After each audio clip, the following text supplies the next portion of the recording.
Baik, Yahoo. Yahoo.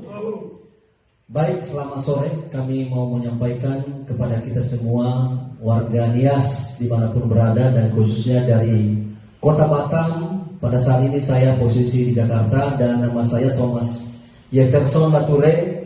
Puji Tuhan, hari ini laporan saya dan kita semua melihat sudah diterima laporan kita di Mabes Polri pada hari ini.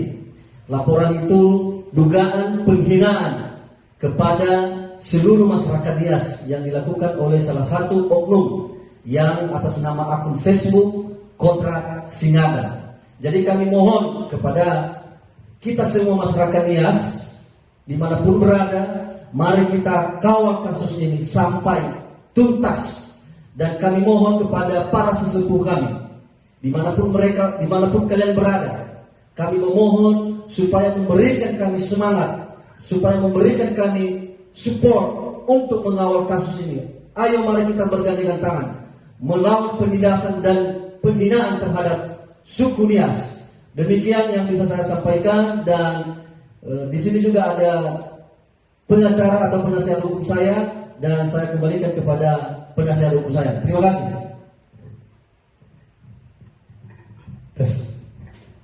Baik, terima kasih sebelumnya. Nama saya Henry Arojato Larosa sebagai kuasa hukum dari Pak Thomas Jefferson Lature, dan rekan-rekan advokat lainnya, Pak Jidon SHMH dan Ibu Nina SHMKL. Terus di sebelah kanan saya ada saksi Franz Lature SH, dan begitu juga di sebelah kanan saya Bapak Franz Gea. Baik, terima kasih. Di sini kita sudah melaporkan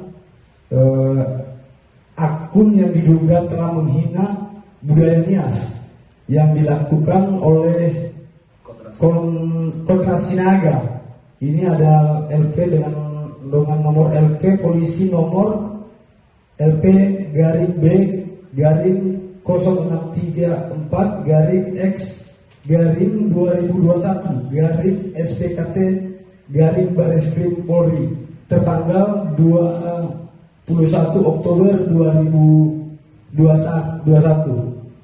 Di sini kami menghimbau kepada saudara-saudara kita dari Kepulauan Nias bahwa kita jangan terkecoh dengan permasalahan ini atau kita jangan terprovokasi. Ini karena kita adalah negara hukum, kita serahkan kepada pihak yang berwajib untuk menangani proses ini. Dan kami sebagai kuasa hukum mengawal untuk sampai akhir perkara ini, gitu. Terima kasih. Tambahan, alasan kami melaporkan di Mabes Polri karena melihat video akun Facebook Kontrak Sinaga ini posisinya di luar negeri. Jadi kami niatnya melapor di Mabes Polri beralasan karena di Mabes Polri mungkin bisa lebih cepat proses. Jadi terima kasih kepada saudara-saudara saya dimanapun berada yang sudah membuat laporan baik di Polda maupun di Polres. Semoga laporan kita semua cepat diproses. Dan terkhusus kepada Mabes Polri, terima kasih sudah diterima laporan saya bersama dengan penasihat hukum saya. Dan ini laporan saya sudah diterima. Dan sekali lagi saya mengucapkan terima kasih banyak kepada Mabes Polri. Dan semoga laporan saya ini, kasus ini cepat ditangani dan cepat diproses. Demikian dan Yahoo, salam Onodiha. Yahoo. Oke, terima kasih.